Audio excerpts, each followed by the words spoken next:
ಕನಕಪುರ ಬಂಡೆ ಡಿ.ಕೆ. ಶಿವಕುಮಾರ್ ರಾಜ್ಯದ ಮುಖ್ಯಮಂತ್ರಿ ಆಗಬೇಕು ಅನ್ನುವ ಎಲ್ಲ ಪ್ರಯತ್ನಗಳು ಕೂಡ ಈಗ ವಿಫಲವಾಗಿದ್ದಾವೆ.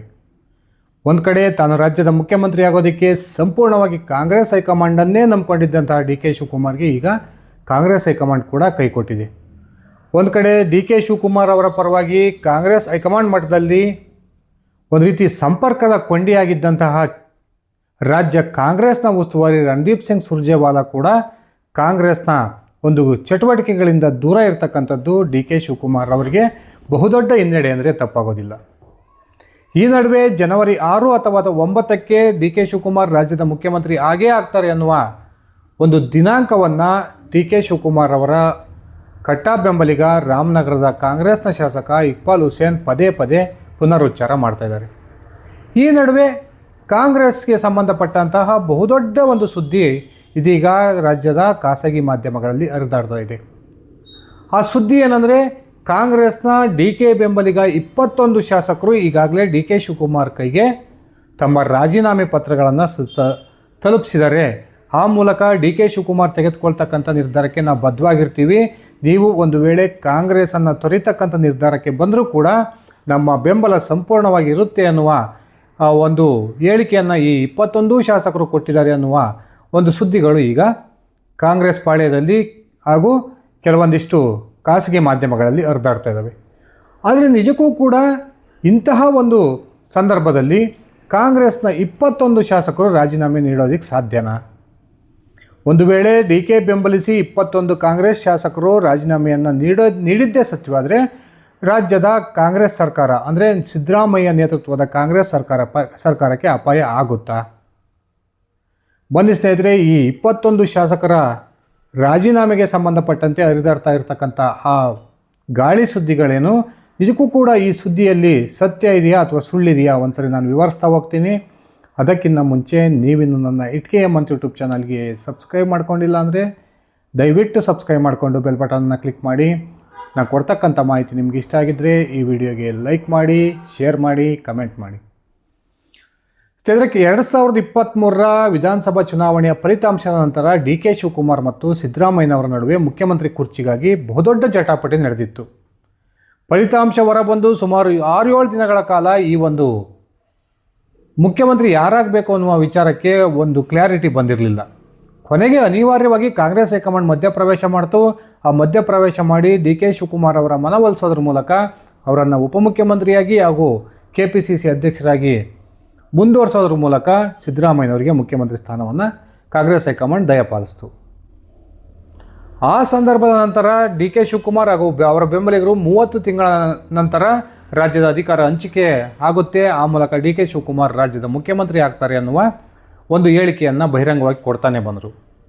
ಆದರೆ ಈಗಾಗಲೇ ಸಿದ್ದರಾಮಯ್ಯ ಸರ್ಕಾರ ಅಸ್ತಿತ್ವಕ್ಕೆ ಬಂದು ಅಧಿಕಾರಕ್ಕೆ ಬಂದು 30 ತಿಂಗಳ ಅವಧಿ ಕಳೆದು ಹೋಗ್ಬಿಟ್ಟಿದೆ. ಸಿದ್ದರಾಮಯ್ಯ ಬೆಂಬಲಿಗ KN ರಾಜಣ್ಣ ಪದೇ ಪದೇ ಸೆಪ್ಟೆಂಬರ್ ಕ್ರಾಂತಿಯ ಮಾತುಗಳನ್ನು ಆಡ್ತಾಯಿದ್ರು. ಈಗಾಗಲೇ ಸೆಪ್ಟೆಂಬರ್ ಕೂಡ ಮುಕ್ತಾಯ ಆಗಿದೆ, ಅಕ್ಟೋಬರ್, ನವಂಬರ್, ಡಿಸೆಂಬರ್ ಕೂಡ ಮುಕ್ತಾಯಾಗಿ 2026ರ ಒಂದು ಹೊಸ್ತಿಲಲ್ಲಿ ನಾವು ನಿಂತಿದ್ದೀವಿ.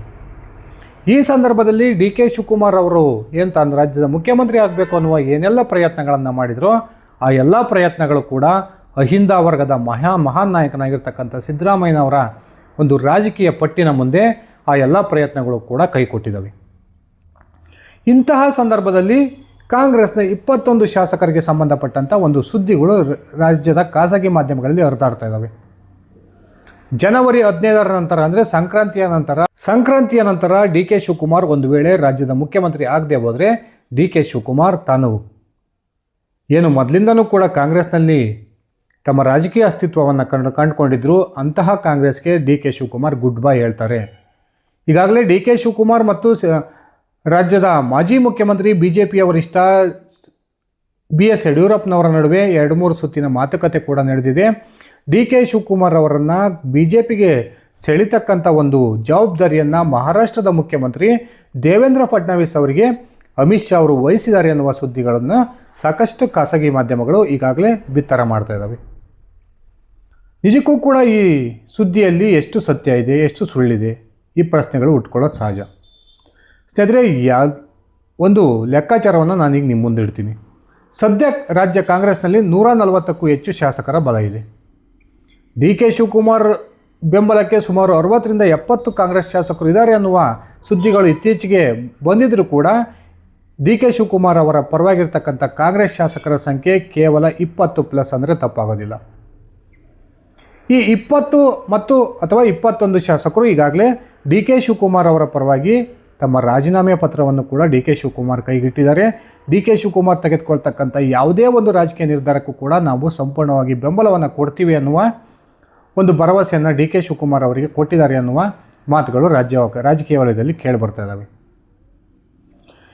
ಇಂತಹ ಸಂದರ್ಭದಲ್ಲಿ 140ಕ್ಕೂ ಹೆಚ್ಚು ಶಾಸಕರ ಬಲವನ್ನು ಹೊಂದಿರತಕ್ಕಂಥ ರಾಜ್ಯ ಕಾಂಗ್ರೆಸ್ ಸರ್ಕಾರ ಒಂದು ವೇಳೆ 21 ಶಾಸಕರು ರಾಜೀನಾಮೆಯನ್ನು ಕೊಟ್ಟರೆ ಸರ್ಕಾರ ಪತನ ಆಗುತ್ತಾ? ಅದು ಸಾಧ್ಯವಿಲ್ಲ. ಯಾಕಂದರೆ 21 ಕಾಂಗ್ರೆಸ್ ಶಾಸಕರು ರಾಜೀನಾಮೆಯನ್ನು ಕೊಟ್ಟರೂ ಕೂಡ ಇನ್ನೂ 119 ಶಾಸಕರ ಬಲವನ್ನು ಸಿದ್ದರಾಮಯ್ಯ ಸರ್ಕಾರ ಹೊಂದುತ್ತೆ. ಅಲ್ಲಿಗೆ ಸರ್ಕಾರ ಸರಳ ಬಹುಮತವನ್ನು ಪಡೆದುಕೊಳ್ಳುತ್ತೆ. ಆ ಸರಳ ಬಹುಮತದ ಮೂಲಕ ಸರ್ಕಾರ ಅಸ್ತಿತ್ವವನ್ನು ಉಳಿಸ್ಕೊಳ್ಳುತ್ತೆ.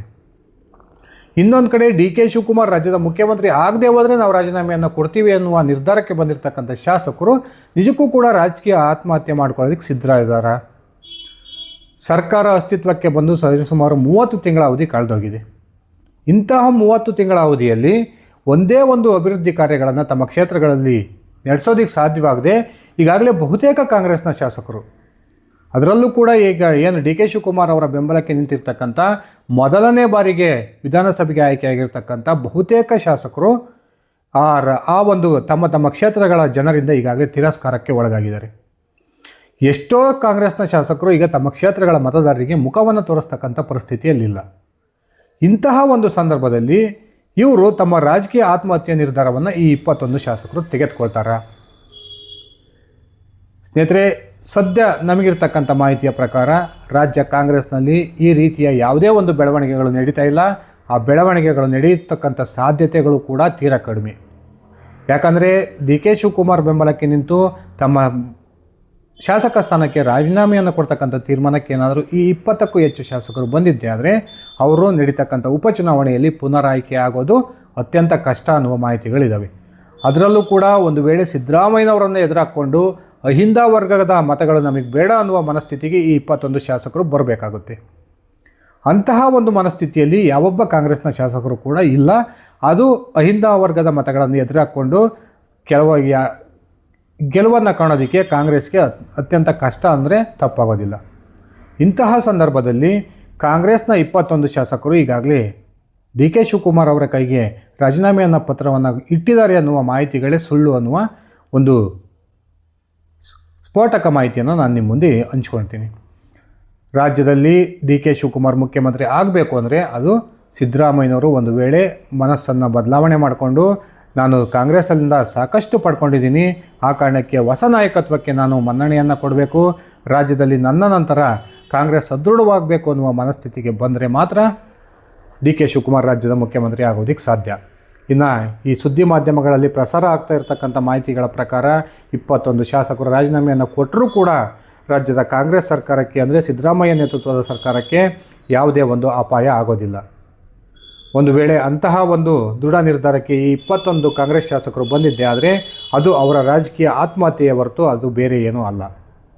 ಸ್ನೇಹಿತರೆ, ಈಗಾಗಲೇ ಡಿ ಕೆ ಶಿವಕುಮಾರ್ ಇದೇ ಅವಧಿಯಲ್ಲಿ ತಾನು ಮುಖ್ಯಮಂತ್ರಿ ಆಗಬೇಕು ಅನ್ನುವ ಬಹುದೊಡ್ಡ ನಿರೀಕ್ಷೆಯನ್ನು ಇಟ್ಕೊಂಡಿದ್ದಾರೆ. ಅದಕ್ಕೆ ಪ್ರಮುಖ ಕಾರಣ 2028ಕ್ಕೆ ರಾಜ್ಯದಲ್ಲಿ ಕಾಂಗ್ರೆಸ್ ಮತ್ತೊಮ್ಮೆ ಅಧಿಕಾರಕ್ಕೆ ಬರುತ್ತಾ ಇಲ್ವೋ ಅನ್ನೋ ಗ್ಯಾರಂಟಿ ಯಾವೊಬ್ಬ ಕಾಂಗ್ರೆಸ್ ಶಾಸಕರಿಗೂ ಕೂಡ ಇಲ್ಲ. ಇನ್ನೊಂದು ಕಡೆ ಸತೀಶ್ ಜಾರಕಿಹೊಳಿ ಅವರ ಒಂದು ರೀತಿಯ ಕಿರುಕುಳ.